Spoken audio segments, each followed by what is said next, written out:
My daughter told me. She wanted her stepdad to walk her down the aisle after I offered to pay for the wedding. When I asked her why, she said, "It's not about you, Dad. Stop making this special day about your ego." I just put the phone down. That was 9 months ago. Last week, she stood in my driveway in her wedding dress, crying so hard the neighbors called to check on me. When my daughter was 12, her mother cheated on me and married the man she cheated with. I hated my ex-wife with a passion at that time and wanted to get as far as away from her, but I didn't. I wanted my daughter to grow up in a normal environment and not surrounded by hate everywhere. So I split custody with my ex-wife and made sure that our daughter's mental health wouldn't be affected. We never told her about the cheating as a way to protect her. My ex's new husband quickly became her stepdad, and I didn't have a problem with it. Whenever my daughter would come back after spending time at their house, I would just be happy that she had fun. She would tell me how fun her new stepdad was and that she loved him, which was cute in my opinion. I still had to work a lot of hours, but I made sure to spend proper time with her. For her 17th birthday, I chipped in with her mom and got her a new car. I do make more money than she and her husband, so I paid more than her, but it wasn't a big deal. She absolutely loved it and thanked her for it. I thought it was a bit weird that she didn't offer me a thank you even though we had both paid for it, but I didn't dwell on it. After she turned 18, she began spending more and more time at her mom's house, but I was confident in the way I had raised her and trusted her to make her own adult decisions. As a result, she got a lot of independence from my side and basically did what she wanted. I didn't maintain friendly contact with her mom outside of what my daughter was doing, so I don't know how she spent her time there. But little did I know, I was allowing my ex-wife to steal my daughter away. Anyway, I helped her get into the best college in our city and fully paid her tuition so she wouldn't have to get a job. That way, she could focus on her academics or whatever it was that she wanted to do in life. Looking back, there was once again a lack of gratitude from her side, but I never asked for a thanks. I did what I did because I wanted to. She is 26 now, living in her own house, and was just proposed to by the love of her life, whom she luckily met in college. I was so happy for her and called her to congratulate her. During that call, I also offered to pay for her wedding because it was going to be her special day. I knew her now fiancé was a good man and would take good care of her, so I wanted to give her away in style. She was very excited to hear that and said that I just made her even more happy. She began planning a destination wedding in Italy with the large budget that I had provided. But then, a couple days later, she called me to tell me the worst news of my life. She wanted her stepdad to walk her down the aisle instead of me. I obviously didn't agree to it and asked her why. I loved her a lot and wanted to do this for her, and she had absolutely no reason to walk with another man. But she began telling me that it's not a big deal and that it's just something he wants to do. I said that I also want to do it and that I also have the right to do it since I'm her actual father. She began screaming at me, telling me to calm down even though I didn't even raise my voice. She said that it was her choice and she had decided on her stepdad and that I didn't have a say in it. I didn't hear anything after that because my mind had shut down. I just put the phone down and desperately tried to hold my tears back. I have no idea why she would do this. I gave her everything and made sure she was happy and never neglected. Heck, I even kept in contact with the woman who broke my heart. I got texts from my ex-wife calling me a horrible person and that I was ruining my daughter's wedding by making unreasonable demands. I screenshotted it and sent it to my daughter, thinking that she would apologize for what her mother had said. But to my shock, she agreed with that statement and that I should leave her alone. So, in her mind, me asking to be her dad was an unreasonable demand. After a few more hours of crying, my eyes had really opened and I had come to a decision. I decided that I would no longer be paying for the wedding. I knew that they would not be able to afford a destination wedding without my support, but I didn't care. My daughter didn't seem to want me there at all, so why would I pay for something that I can't even attend? But after I sent that text, my phone began blowing up. My ex was suddenly very apologetic about her behavior. My daughter began saying she didn't mean what she said and that it was all a joke. She said that of course I can walk her down the aisle if I agree to still pay for my wedding in Italy. However, I just texted her this. Don't worry, I don't want to buy your love with money. I will leave you alone, just like you wanted. That was the last message I sent to her, and a few weeks passed by. Of course, she and her mother kept texting me, saying that I am a horrible person for backing out of paying like that. Some texts made me laugh though, so I never blocked them. They even got other family members and friends to text me and ask me to take back my words, but I ignored everyone. And today, I finally replied to my daughter's countless texts. I sent her a simple message with a photo attached. It was me sitting in a grief counseling session, surrounded by other parents who looked just as lost as I felt. The text read, "I'm learning that real love can't be bought. I hope someday you learn what you lost wasn't the money." My hands shook as I hit send. For weeks, I'd been attending these sessions, trying to understand how I'd failed so spectacularly as a father. The counselor kept telling me I hadn't failed, that sometimes children take advantage of the parent who gives the most. But sitting there in that circle of broken parents, I couldn't help but feel like the biggest fool of them all. The response came within seconds. Sophia called immediately, but I let it ring. Then came the barrage of texts. She was crying. She was sorry. She didn't mean any of it. Could we please talk? Her mother joined in too, suddenly concerned about my mental health, worried about what people would think if they knew I was in counseling because of this. Yes, that last part made me laugh. Linda was worried about appearances, as always. She'd spent 14 years painting me as the boring, workaholic father,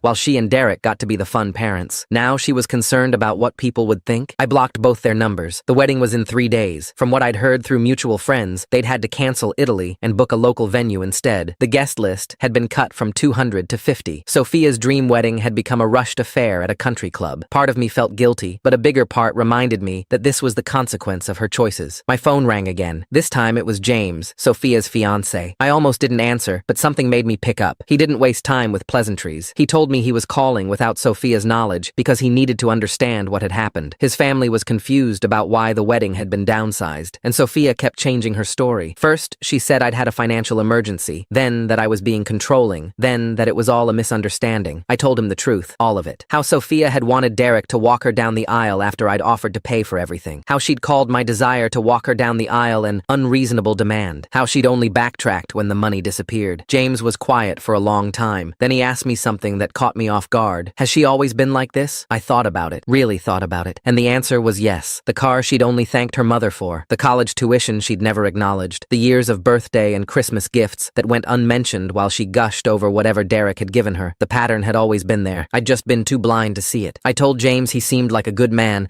and that I hoped he and Sophia would be happy. But I also warned him to be careful. A person who could so easily dismiss their own father might one day dismiss a husband just as easily. He thanked me and hung up. I wondered if the wedding would still happen. 2 days before the wedding, my sister called. She'd been invited and wanted to know if I was going. When I said no, she tried to convince me to reconsider. Family was family, she said. Sophia was young and had made a mistake. Couldn't I forgive her? I asked my sister a simple question. If your child told you that wanting to walk them down the aisle was an unreasonable demand, how would you feel? She didn't have an answer. The day before the wedding, I did something I hadn't done in years. I went through old photo albums. There was Sophia at 5, grinning gap-toothed at the camera while sitting on my shoulders. At 8, proudly showing off the science fair project we'd built together. At 12, right before the divorce, hugging me tight at her birthday party. When had I lost her? Was it when Linda left? When Derek entered the picture? Or was it a slow erosion, each year of trying to buy her love with money instead of demanding her respect? I found a photo from her high school graduation. She was beaming, diploma in hand, standing between Derek and Linda. I wasn't in the photo. I'd been the one taking it, of course, always on the outside, documenting her life instead of being part of it. That night, I couldn't sleep. I kept thinking about the wedding happening the next day. My daughter would walk down the aisle with another man, a man who'd entered her life through betrayal, a man who'd never sacrificed anything for her, a man she'd chosen over me. The morning of the wedding, I woke up with a strange sense of peace. I made myself breakfast, went for a run, and then sat down to write Sophia a letter. Not an email or a text, but an actual letter. I wanted her to have something physical, something she couldn't delete in a moment of anger. I wrote about the day she was born, how tiny she'd been in my arms. I wrote about teaching her to ride a bike, staying up all night when she had the flu, the pride I'd felt at every milestone. I wrote about how I'd stayed in a city I hated just to be near her, how I'd swallowed my pride and pain every time I had to interact with Linda, how I'd worked 60-hour weeks to afford her college tuition. But I also wrote about my mistakes, how I'd confused money with love, how I'd been so afraid of being the mean parent that I'd never set boundaries, how I'd let her treat me like an ATM instead of a father because I was terrified of losing her. I ended the letter with this: I will always love you, Sophia, but I'm done trying to buy that love in return. When you're ready for a real relationship, one built on mutual respect and not transactions, you know where to find me. Until then, I wish you all the happiness in the world. Love, Dad. I mailed it to her house, knowing she'd get it after the honeymoon. Around noon, when I knew the ceremony would be starting, I did something for myself. I went to a nice restaurant, ordered an expensive meal, and toasted to my freedom. Freedom from the exhausting game of trying to win my daughter's love. Freedom from the constant comparisons to Derek. Freedom from feeling like a failure. My phone stayed silent. I'd blocked enough numbers that the flying monkeys couldn't reach me anymore. For the first time in weeks, I felt like I could breathe. That evening, I got a knock on my door. It was my neighbor, looking concerned. He said a young woman had been sitting in a car outside my house for the past hour, crying. He wondered if everything was okay. I looked out the window. It was Sophia, still in her wedding dress. For a moment, I considered going out there, but then I remembered all the times I'd rushed to fix things for her, to make her problems go away with my checkbook. This time, she needed to figure it out herself. I thanked my neighbor and went back inside. An hour later, I heard the car drive away. The next morning, I woke to find my lawn covered in wedding flowers, white roses, baby's breath, and lilies, the expensive arrangements from what should have been Sophia's Italian wedding reception. They were scattered across my driveway like accusations, some still in their crystal vases, others trampled into the grass. A note was tucked under my windshield wiper. Since you ruined everything, you can have these. I spent an hour cleaning up the mess, my back aching as I bent to collect each stem. Mrs. Chen from next door watched from her window, and I could only imagine what she was thinking. The whole neighborhood probably knew by now. As I hauled the last garbage bag to the curb, my phone buzzed with a text from an unknown number. It was a photo of Sophia at her reception, mascara streaking down her face as she danced with Derek. The caption read, "Look what you did to your daughter. She cried through her whole wedding. I hope you're proud of yourself." No signature, but I recognized Linda's vindictive style. I deleted it and went inside to make coffee. My hands were steady now, no longer shaking like they had been for weeks. The grief counselor had warned me about this, the waves of guilt that would crash over me at unexpected moments. But she'd also taught me to recognize manipulation when I saw it. And Linda had been manipulating me through Sophia for 14 years. That afternoon, my brother Ben called. He rarely reached out, so I knew this was serious. He told me that Linda had been calling around to the entire family, spinning a story about how I'd had some kind of mental breakdown. According to her version, I'd become obsessed with controlling Sophia's wedding and had cruelly withdrawn funding at the last minute out of spite. She'd even suggested I might be having financial troubles and had used the wedding as an excuse. "She's telling everyone you're in therapy because you're unstable," Ben said, his voice tight with anger. "Aunt Ailey is ready to stage an intervention." I laughed. Actually laughed. Let her. Maybe Aunt Ailey can explain to me why a father wanting to walk his daughter down the aisle is considered a mental breakdown. Ben was quiet for a moment. "Look, I know Sophia hasn't always been grateful, but this is her wedding, Marcus. Maybe you could what? Continue being an ATM? Smile while she chooses the man who destroyed our family over me? Derek didn't destroy your family. Linda did, and Sophia knows that now," I said quietly. The silence on the other end told me I'd said too much. Ben didn't know about the letter I'd written Sophia, the one where I'd finally told her the truth about the divorce, about finding Linda in our bed with Derek, about the months of couples therapy I'd tried while Linda was still seeing him, about how I'd swallowed all that pain and humiliation for 14 years to protect Sophia's relationship with her mother. "You told her?" Ben's voice was barely a whisper. "She's 26 years old. She deserved to know why her family really fell apart." After Ben hung up, I sat in my empty house and wondered if I'd done the right thing. The counselor had advised against revealing the affair in anger, but I hadn't been angry when I wrote that letter. Just tired. Tired of being the villain in Linda's carefully crafted narrative. 3 days after the wedding, James showed up at my door. He looked exhausted, his usually neat appearance disheveled. I invited him in and offered him coffee, which he accepted gratefully. "The wedding was a disaster," he said without preamble. "Sophia cried through the entire ceremony. Linda spent the reception telling everyone who would listen about what a monster you are. Derek got hammered and made a speech about being Sophia's real dad and how blood doesn't make family." I winced. "I'm sorry you had to deal with that." "Are you?" James looked at me intently. "Because from where I'm sitting, it looks like you knew exactly what would happen when you pulled that funding." "What would you have done?" I asked. "If the person you loved most in the world told you that your biggest dream for them was an unreasonable demand." James stared into his coffee. "She didn't mean it that way." "How did she mean it then?" He didn't answer. Instead, he told me about what happened after the ceremony. How Sophia had gotten my letter during the reception. I'd timed it to arrive that day deliberately. How she'd locked herself in the bathroom for an hour. How when she came out, she'd confronted Linda in front of everyone, demanding to know if it was true about the affair. "Linda denied it at first," James said. "But Sophia had already called her Aunt Ailey to confirm. When she realized Sophia knew the truth, Linda tried to spin it. Said you were controlling and cold, that she'd found love with Derek, that these things happen. And Sophia bought it?" "No," James set down his cup. "That's why I'm here. Sophia's been different since the wedding. She won't talk to Linda or Derek. She's been going through old photos, old cards you sent her. She found a box of letters you wrote her during the divorce that Linda never gave her." My chest tightened. I'd written Sophia a letter every week during those first brutal months after Linda left, telling her I loved her, that none of it was her fault, that I would always be her dad no matter what. I'd given them to Linda during custody exchanges, trusting her to pass them along. I should have known better. "She wants to see you," James said. "No, Marcus. I meant what I wrote. When she's ready for a real relationship, not just damage control, she can reach out. But I'm done being the parent who always caves, who always forgives without getting any respect in return." James stood to leave, then turned back. "For what it's worth, I think you did the right thing. She needed this wake-up call. I just hope it's not too late." After he left, I found myself thinking about that last part. Was it too late? Could you rebuild a relationship that had been transactional for so long? The grief counselor said it was possible, but it required both people to change, and I wasn't sure Sophia knew how to see me as anything other than a wallet with feelings. A week passed, then two. The flying monkeys gradually gave up, though I still got the occasional guilt-trip text from random relatives. Linda's campaign to paint me as unstable had backfired spectacularly once the truth about the affair came out. Apparently, Aunt Ailey had taken it upon herself to set the record straight with the entire family. Derek the fun stepdad was suddenly Derek the homewrecker, and Linda's victim narrative had crumbled. I heard through Ben that Sophia and James had postponed their honeymoon, that she was in therapy now, trying to understand how she'd become so entitled, that she'd cut contact with Linda and Derek, at least temporarily. Part of me felt vindicated. Another part just felt sad. 3 weeks after the wedding, I came home to find a package package on my doorstep. Inside was a photo album I'd never seen before. The first page had a note in Sophia's handwriting. "I found this in Mom's attic. I thought you should have it." I opened it and felt my breath catch. It was full of photos from Sophia's childhood, but not the ones Linda had shared over the years. These were all the photos of just Sophia and me. The two of us at the beach when she was 7, building sandcastles, teaching her to ride a bike in the park, our camping trip when she was 10, her face covered in s'more chocolate, dancing with her at the father-daughter dance when she was 13, just months before the divorce. Every photo Linda had hidden away, erased from the narrative she'd created where Derek had always been the fun parent and I'd been the absent workaholic. The truth was there in Sophia's face in every picture, the pure joy of a daughter who adored her father. I sat on my couch and cried, not the desperate, broken tears from weeks ago, but something cleaner, grief for all the years we'd lost, for the relationship Linda had poisoned, for the daughter I'd tried so hard to buy back instead of just being her father. The next day, I did something I hadn't done in years. I took a day off work, not to handle some crisis or attend a school event, but just to think. I drove to the lake where Sophia and I used to go fishing when she was little. The same dock was there, weathered but standing. I sat on the end with my feet dangling over the water and tried to imagine a future where Sophia and I could sit here again, not as ATM and withdrawal, but as father and daughter. My phone buzzed. Another unknown number. I almost ignored it, but something made me look. "Dad, I know you said to contact you when I'm ready for a real relationship. I don't know if I'm ready yet, but I'm trying. I've been seeing a therapist. She says I have a lot of work to do. I found all your letters, the ones from the divorce. Mom kept them in a box in the attic. I've read each one a dozen times. I'm so sorry. Not because of the money or the wedding, but because I can see now what I lost, what I threw away. I love you, Sophia." I stared at the text for a long time. Then I typed back, "I love you too. Always have. Always will. Take your time. I'll be here when you're ready." It wasn't forgiveness, not yet, but it was a start. A month later, I was back in grief counseling. The topic that week was rebuilding after betrayal, and I found myself sharing more than usual. I told them about the photo album, about Sophia's text, about the hope and fear warring in my chest. "I want to believe she's really changing," I said, "but I've been fooled before. How do I know this isn't just another manipulation?" An older woman named Nishi, who'd been attending longer than me, spoke up. "You don't. That's the hard part about rebuilding trust. You have to be willing to be hurt again. But this time, you go in with boundaries, with self-respect. You can love your daughter without being her doormat." After the session, the counselor pulled me aside. "You've made remarkable progress, Marcus. When you first came here, you couldn't even say Sophia's name without breaking down. Now you're talking about boundaries and self-respect. That's growth. It doesn't feel like growth. It feels like I'm barely holding it together. That's what growth feels like. Messy and uncertain and scary, but you're doing the work. That's what matters." On the way home, I stopped at the grocery store. In the checkout line, I saw Linda. She looked older, tired. The confident woman who'd blown up our family for passion and excitement now looked like what she was, a middle-aged woman facing the consequences of her choices. She saw me and froze. For a moment, we just stared at each other across the cereal aisle. Then she abandoned her cart and practically ran for the exit. I felt nothing. No anger, no satisfaction, no pain. Just a vague pity for the woman who'd had a good man and thrown him away for a fantasy. The opposite of love wasn't hate, I realized. It was indifference. When I got home, there was a car in my driveway. Not Sophia's. I recognized it as belonging to my nephew Nicky, Ben's son. He was sitting on my porch steps, looking uncomfortable. "Uncle Marcus? I'm sorry to just show up, but I didn't know where else to go." I invited him in, noting his red eyes and shaking hands. Nicky was 22, in his last year of college. We'd always been close before the divorce drama consumed my life. "It's my parents," he said. "They're getting divorced. Dad cheated. Mom found out last week. And now they're using me and my sister as weapons against each other. Sound familiar?" I made him tea and listened as he poured out his pain. His father, my brother, had apparently learned nothing from watching my marriage implode, the patterns repeating themselves across generations. "How did you do it?" Nicky asked. "How did you keep from turning Sophia against Mom when she left?" "By sacrificing pieces of myself every day for 14 years, I said honestly. "And look where it got me. She chose the man who destroyed our family over me. But you protected her. That has to count for something. Does it? I thought I was protecting her, but maybe I was just enabling Linda to poison her against me. Maybe if I'd fought harder, demanded equal treatment, set boundaries, maybe things would be different." Nicky stayed for dinner. As I cooked, he told me about his girlfriend, his plans after graduation, his fears about his parents' divorce, normal conversation with someone who saw me as a person, not a bank account. It was nice. After he left, I found myself thinking about patterns, how Linda's betrayal had created ripples that were still spreading, how my brother was now walking the same path I'd walked 14 years ago, how Nicky might one day face the same choices I'd faced with Sophia. That night, Sophia called. I almost didn't answer, but the therapy had taught me avoidance wasn't healing. "Dad?" Her voice was small, uncertain. "I know you probably don't want to hear from me. I always want to hear from you, Sophia. I just want it to be real." She told me about her therapy sessions, how she was beginning to understand the dynamic Linda had created, pitting me against Derek for her affection, how she'd been trained to see love as transactional. Whoever gave the most, won. How she was trying to unlearn those patterns patterns. I've been so awful to you, she said, crying now. Not just about the wedding, for years, and you just kept loving me anyway. That's what parents do. No, she said firmly. That's what you do. Mom and Derek, their love always came with conditions. Perform correctly, and you get affection. But you loved me even when I didn't deserve it. You always deserved it. You just didn't always return it. We talked for an hour, not about money or weddings or who wronged who, but about real things. Her fears about marriage after watching her parents' relationship implode, my regrets about working so much when she was young, the therapy we were both doing to heal from Linda's manipulation. When we hung up, I felt something I hadn't felt in months: hope. The next week in counseling, I shared the conversation. The group was cautiously optimistic, warning me about the dangers of moving too fast, of falling back into old patterns, but they also celebrated the progress, both mine and Sophia's. Boundaries, Nishi reminded me. Love with boundaries. I was learning what that meant. When Sophia texted asking if we could have lunch, I agreed, but chose the place and time. When she mentioned struggling with money now that Linda had cut her off financially for betraying her, I expressed sympathy but didn't offer to help. When she cried about missing her dream wedding, I acknowledged her pain without accepting blame. Baby steps, but steps forward nonetheless. The lunch was awkward at first. Sophia looked different, older somehow. The entitled princess who'd demanded Derek walk her down the aisle had been replaced by a young woman grappling with hard truths. I've been reading about narcissistic parents, she said, picking at her salad, about how they triangulate relationships, create golden children and scapegoats. I think Mom made Derek the golden parent and you the scapegoat, and I bought into it completely. It's not that simple. I made mistakes too. I should have fought harder for our relationship instead of just trying to buy your affection. But that's the thing. You weren't trying to buy my affection. You were showing love the only way Mom let you. Every time you tried to discipline me or set boundaries, she'd undermine you, paint you as the mean parent. I can see it now, looking back. We talked for 2 hours about the divorce, the affair, the years of manipulation, but also about good memories, the camping trips, the driving lessons, the late-night talks about boys and dreams and fears. Memories Linda hadn't been able to erase, just bury. When the check came, Sophia reached for it. "I've got this," she said. "It's not much, but I want to pay for something, to show you I value your time, not just your wallet." It was a small gesture, but it meant everything. Over the next few weeks, we began slowly rebuilding. Coffee here, a phone call there, always with boundaries, always with respect. James joined us sometimes, and I found myself genuinely liking my son-in-law. He was good for Sophia, grounded, honest, unwilling to enable her worst impulses. "She's trying so hard," he told me one day when Sophia stepped away from the table. "She's cut off Linda completely." Derek tried to reach out, play the concerned stepfather, but she shut him down. "She's determined to be better." "And you? How are you handling all this?" "It's been rough," he admitted. "Finding out your wife has been lying to herself about her family for over a decade, but we're working through it. Couples counseling is helping." I thought about my own failed marriage, how I'd tried so hard to save it after Linda's betrayal. The difference was that Sophia wanted to change. Linda never had. 2 months after the wedding, I got an unexpected call from Derek. I almost didn't answer, but curiosity won. "Marcus," he said, his voice lacking its usual cocky confidence. "I think we need to talk. I have nothing to say to you. Linda left me." I sat down, genuinely shocked. "What?" "She said I'm boring, that the excitement is gone. She's been having an affair with her personal trainer for 6 months. Ironic, right?" I said nothing, processing this information. "I just wanted to say, I get it now. What you went through, what we put you through. Sophia won't talk to me, and I understand why. I helped poison her against you. I thought I was being the cool stepdad, but I was just being a selfish prick who wanted to win. Why are you telling me this? Because you were right. At the wedding, when I gave that speech about being her real dad, the look on her face, she realized then what she'd done, what we'd all done to you. And now I'm getting a taste of what you felt 14 years ago. I could have been cruel, could have twisted the knife, thrown his words back in his face, but I just felt tired. Derek, I'm sorry Linda hurt you, but you and I, we're not going to be friends. We're not going to bond over shared pain. You helped destroy my family. The fact that karma came for you doesn't change that. I know. I wanted to apologize for what it's worth. It's worth something," I admitted. "Good luck, Derek." I hung up and immediately called Sophia. She answered on the first ring. "Dad, is everything okay?" "Derek just called. Your mother left him." Silence. Then, "I know. She called me yesterday, wanting sympathy. Can you believe that? She wanted me to comfort her about leaving the man she destroyed our family for." "What did you say?" "I told her she made her choices, and now she gets to live with them." Then I hung up and blocked her number. My daughter was learning boundaries too. The holidays were approaching, and for the first time in years, I was dreading them less. Sophia had asked, tentatively, if we could have Thanksgiving together. Just us, James and Ben's family. No Linda, no Derek, no drama. "I know I don't deserve a seat at your table," she'd said, "but I'd like to earn one." I'd agreed, with conditions. We'd cook together, no hiring caterers or me doing all the work. Everyone would contribute something, and we'd go around the table sharing what we were grateful for, a tradition Linda had always mocked as cheesy. The week before Thanksgiving, I was back in counseling. The group had become my anchor through all of this, and several members were facing their own holiday challenges. "I'm nervous," I admitted. "What if we fall back into old patterns? What if I see her struggling and just start writing checks again? Then you catch yourself and stop, Nishi said simply. Recovery isn't about being perfect. It's about being aware. You've come too far to go backward now. She was right. I had come far. From the broken man who'd sobbed through that first session to someone who could set boundaries with love. From the father who thought money could buy affection to one who understood that respect was priceless. Thanksgiving arrived gray and cold. I woke early to start the turkey, my mother's recipe that I hadn't made since the divorce. The familiar rhythm of cooking soothed my nerves. Sophia arrived first, carrying a homemade pie. I know it's ugly, she said, presenting a lopsided apple pie, but I made it myself. YouTube University came through. We cooked side by side, talking about everything and nothing. She told me about her job, her plans to go back to school for her master's degree. I told her about the counseling group, the book I'd started writing about recovering from parental alienation. I'm proud of you, she said suddenly, chopping vegetables, for standing up for yourself, for not letting me treat you like that anymore. I needed that wake-up call. I'm proud of you too, for doing the work to change. That takes real courage. Ben and his family arrived, including Nikki, who hugged me tight. Thanks for being there, he whispered. Dad's been impossible, but you helped me see I don't have to pick sides. James brought wine and a genuine warmth that helped ease any lingering awkwardness. As we sat around the table, I looked at the faces gathered there. Not the family I'd imagined when Sophia was born, but real and honest and present. When it came time for gratitudes, Sophia went last. She stood, tears already forming. I'm grateful for second chances, she said, for a father who loved me enough to stop enabling me, for the hardest lesson I ever learned, that love isn't measured in dollars or gifts or grand gestures. It's measured in showing up, in sacrifice, in truth. Dad, I'm grateful you showed me what real love looks like, even when it meant letting me fall. There wasn't a dry eye at the table. Later, as we cleaned up, Sophia pulled me aside. I have something for you. She handed me an envelope. Inside was a check. Not a huge amount, but significant for someone just starting out. Sophia, no. It's the first payment, she said firmly, for my college tuition. I know it'll take me years to pay it all back, but I want to do this. I need to do this. Please let me. I looked at my daughter, really looked at her. The entitled girl who'd wanted Derek to walk her down the aisle was gone. In her place stood a woman who understood that some debts weren't about money. Okay, I said, but we do this right. We'll set up a payment plan, something you can actually afford. And Sophia, this doesn't buy you anything. No special treatment, no emotional leverage. This is just you being an adult who pays her debts. I know, she smiled. That's exactly why I need to do it. As everyone prepared to leave, Sophia hugged me at the door. I love you, Dad. Really love you. Not because of what you can give me, but because of who you are. I'm sorry it took me so long to see it. I love you too, baby girl. Always have, always will. Watching her drive away, I felt something settle in my chest. Not completion. We still had a long way to go, but peace. The kind that comes from knowing you've done the right thing, even when it nearly broke you. My phone buzzed, a text from an unknown number. I almost deleted it, assuming it was Linda from a new phone, but I opened it instead. Mr. Marcus, this is Alexandra from your grief counseling group. I wanted to thank you for sharing your story. My daughter and I have been estranged for 3 years. After hearing your journey, I reached out to her. We're having coffee next week, boundaries and all. Thank you for showing me it's possible. I smiled, pocketing my phone. The ripples from that painful decision months ago were still spreading, but now they were creating healing instead of destruction. Inside, the house still smelled like turkey and pie. Evidence of family, of love, of new beginnings. I poured myself a glass of wine and sat in my favorite chair, thinking about the long road that had brought us here. My daughter had wanted her stepdad to walk her down the aisle. That choice had shattered us both, but from those pieces, we were building something new, something real, something that couldn't be bought or sold or manipulated. Just love. Complicated, messy, bounded love. The kind that was worth fighting for. 6 months passed. The texts from Alexandra had become a regular thing. Updates on her reconciliation with her daughter, questions about boundaries, celebrations of small victories. I'd become something of an unofficial mentor to several people from the grief counseling group, all of us navigating the choppy waters of rebuilding broken relationships. Sophia and I had settled into a rhythm. Weekly coffee dates, monthly dinners, always with clear boundaries. She'd started her master's program and was working part-time to cover her expenses. The monthly payments for her college tuition came like clockwork, small amounts that meant everything because they represented her commitment to change. Then one Tuesday morning, my phone rang at 6 a.m. Nobody calls with good news at that hour. It was James. Linda had been in a car accident. She was in the ICU, and it didn't look good. The personal trainer she'd left Derek for had already disappeared, and Derek himself was nowhere to be found. Despite everything, Sophia was listed as her emergency contact. I met them at the hospital. Sophia looked shell-shocked, clutching James's hand so tight her knuckles were white. When she saw me, she broke down. I don't know what to do, she sobbed. I haven't talked to her in months. I blocked her number, and now I held my daughter while she cried, feeling the strange weight of the moment. Linda had spent years poisoning our relationship, but she was still Sophia's mother. Complicated didn't begin to cover it. The next few days were a blur. Linda needed surgery, then another. The bills started piling up. She had no insurance. Apparently, the personal trainer had been bleeding her dry. Sophia was devastated, torn between anger at her mother and the basic human need to help. I can't afford this, she told me one evening, surrounded by medical bills. But I can't can't just let her. I don't know what to do. I made a decision that surprised us both. I paid for Linda's medical care. Not all of it, but enough to ensure she got the treatment she needed. Sophia stared at me in shock. Dad, no. After everything she did to you, I'm not doing it for her, I said simply. I'm doing it for you. So you don't have to choose between your principles and your mother's life. But Sophia, this is a one-time thing. I'm not getting pulled back into Linda's drama. This is about you being able to sleep at night. She cried again, but differently this time, like something had shifted inside her, seeing me extend grace to someone who'd shown me none. Linda recovered slowly. She was different when she woke up, smaller somehow, deflated. The personal trainer was gone, having emptied her accounts. Derek wouldn't return her calls. The empire she'd built on betrayal had crumbled completely. Sophia visited her once. I waited in the hospital cafeteria, drinking terrible coffee and wondering how we'd gotten here. When she came back down, her face was unreadable. She asked about you, Sophia said. Wanted to know if you were here. What did you tell her? The truth, that you paid for her surgery, that you did it for me, not her, that she burned that bridge so thoroughly there's nothing left but ash. We sat in silence for a moment. She also told me something else, Sophia continued, about the divorce. She said she's been thinking about it a lot lying in that bed. Dad, she said she knew I was starting to prefer you when I was 12. That's why she cheated. She wanted to blow everything up before she lost me to you. She wanted to be the victim so I'd take her side. I stared at my coffee. That's quite a revelation. She destroyed our family because she was jealous of her own daughter's relationship with her father. Sophia's voice was hollow. How do you forgive something like that? You don't have to, I said. Forgiveness isn't a requirement. Sometimes the best you can do is let go and move forward. Linda was transferred to a rehabilitation facility. Sophia made sure she was settled, then walked away. She didn't block her number this time, but she didn't answer when Linda called either. Some bridges, once burned, just stay burned. A month later, I got an unexpected call from Derek. Not about Linda, about a job. His company was looking for someone with my expertise, and would I consider consulting for them? The old me would have told him to go to hell, but I thought about Nishi's words about indifference being the opposite of love. Derek was just a guy now, a guy who'd learned some hard lessons, who was trying to rebuild his life post-Linda. I took the meeting. It was surreal, sitting across from him in a conference room, discussing quarterly projections and market strategies. Professional, distant. Two people who'd been connected by someone else's chaos, now just doing business. This is weird, he said during a break. Extremely, I agreed. For what it's worth, I really am sorry about everything. I know. Let's talk about the third quarter numbers. And we did, because that's what moving forward looks like sometimes. Not forgiveness, not friendship, just the simple act of not letting the past control your present. Sophia graduated from her master's program on a beautiful May afternoon. I sat in the audience with James, Ben's family, and even Aunt Ailey, who'd become one of Sophia's fiercest supporters after learning the truth about the divorce. When they called her name, Sophia walked across that stage with a confidence I'd never seen before. This wasn't the entitled girl who'd demanded a destination wedding, or the broken young woman who'd sat in her car outside my house in her wedding dress. This was someone who'd done the work, who'd earned her achievements. At the reception afterward, she pulled me aside. I have something for you. Another envelope. I started to protest, thinking it was another tuition payment, but she stopped me. Just open it. Inside were 2 tickets to Italy, Venice, specifically, the honeymoon destination she'd never gotten to visit. James and I have been saving, she explained. We want you to come with us. Not for the whole trip, she added quickly, seeing my expression. Just for a few days. We want to share it with you. Sophia, I can't. Yes, you can. Dad, you gave up so much for me. You stayed in a city you hated. You dealt with Mom for 14 years. You paid for everything and asked for nothing. Let me give you something, please. I looked at my daughter, really looked at her, the woman she'd become, the journey we'd taken to get here. Okay, I said, but I'm paying for my own hotel. She laughed. Deal. 2 months later, I stood on a bridge in Venice, watching the sunset paint the canals gold. Sophia and James were at dinner, giving me some time to explore on my own. I thought about the strange path that had led me here. The pain, the betrayal, the breakdown, the rebuilding. My phone buzzed. A photo from Nicky. He was at his college graduation, beaming between his divorced parents who'd managed to stand next to each other for one photo. Progress comes in all forms. Another buzz. Nietzsche from the counseling group, sharing that her son had reached out after 2 years of silence. The ripples continuing to spread. I walked back to my hotel, past couples and families and tourists, all living their own complicated stories. Tomorrow, I'd have breakfast with my daughter and son-in-law. We'd see the sights, share some laughs, make new memories to layer over the old ones. My phone rang. Unknown number. This time, I didn't hesitate to answer. Mr. Marcus, this is Patricia from the hospital. I'm Linda's nurse. She wanted me to call you. She's not doing well. She's asking for you. I stood there on that beautiful Venetian street, holding my phone, feeling the weight of this moment. Tell her. I paused, thinking. Tell her I forgive her. Not for her sake, but for mine. Tell her Sophia is happy and successful and loved. Tell her she raised a daughter who learned how to change. That's her legacy. I'll tell her. Thank you. I hung up and kept walking. Sometimes the greatest gift you can give someone is releasing them from the hold they have on your life. Linda had controlled my emotions for too long. Through anger, through Sophia, through manipulation. Now, standing in a city I'd never thought I'd see, I finally felt free. The next morning, over cappuccino and pastries, I told Sophia about the call. She listened quietly slightly, then reached across the table to take my hand. "Are you okay?" she asked. "Yeah," I said, surprised to find it was true. "I really am. Do you want to go back? If something happens?" "No, that chapter is closed. We're here together, making new memories. That's what matters." James raised his orange juice. "To new chapters," Sophia and I echoed. We spent the day wandering through Venice, taking too many photos, eating too much gelato. Sophia insisted on buying lunch, proudly pulling out her credit card. "I've got this," she said, echoing that first lunch we'd shared during our reconciliation. That evening, as we watched the sunset from the Rialto Bridge, Sophia leaned against my shoulder. "Dad, thank you." "For what?" "For loving me enough to let me fail, for having boundaries, for showing me what real love looks like. I know I said it at Thanksgiving, but I need you to know, I get it now. Love isn't about money or grand gestures. It's about showing up. It's about respect. It's about doing the hard things. You're welcome, baby girl." We stood there in comfortable silence, watching the city lights flicker on the water. Tomorrow, I'd fly home, and they'd continue their honeymoon. But tonight, we were just a father and daughter who'd found their way back to each other. My phone buzzed. A text from the hospital. Linda had passed peacefully that afternoon. I showed it to Sophia, who read it and nodded. "How do you feel?" I asked. "Sad," she admitted, "but also free. Is that terrible?" "No, it's honest. That's all we can be." The next morning, at the airport, Sophia hugged me tight. "I love you, Dad. See you next week for coffee?" Wouldn't miss it. Flying home, I thought about the journey we'd taken. From that horrible phone call where she'd chosen Derek to walk her down the aisle, through the pain and anger and grief counseling, to standing together on a bridge in Venice. It hadn't been easy, it hadn't been pretty, but it had been real. Back home, I found a package waiting. Inside was a framed photo from Sophia's wedding. Not the official ones with Derek, but one James had taken with his phone. It showed Sophia in her wedding dress, standing in my driveway, looking at my house. On the back, she'd written, "The moment I realized what I'd lost, and the moment I decided to earn it back. Thank you for waiting for me. Love, Sophia." I hung it in my office, next to the photo of 5-year-old Sophia on my shoulders. The full story, beginning to end. Loss and redemption. The price of real love. That night, I got a text from an unknown number. Another parent from somewhere, somehow, who'd heard my story, asking how to set boundaries with love, how to stop enabling, how to heal. I typed back, "Start with respect, for yourself and for them. The rest follows." Because that's what I'd learned. Love without respect is just manipulation. Respect without boundaries is just enabling. But love with respect and boundaries, that's the kind that survives, the kind that rebuilds, the kind that's worth fighting for. My daughter had wanted her stepdad to walk her down the aisle. That choice had broken us both. But in the breaking, we'd found something neither of us expected, the chance to build something real, something that couldn't be bought or sold or manipulated or destroyed. Just love. Complicated, messy, bounded, respectful love. The kind that was worth everything we'd paid to find it.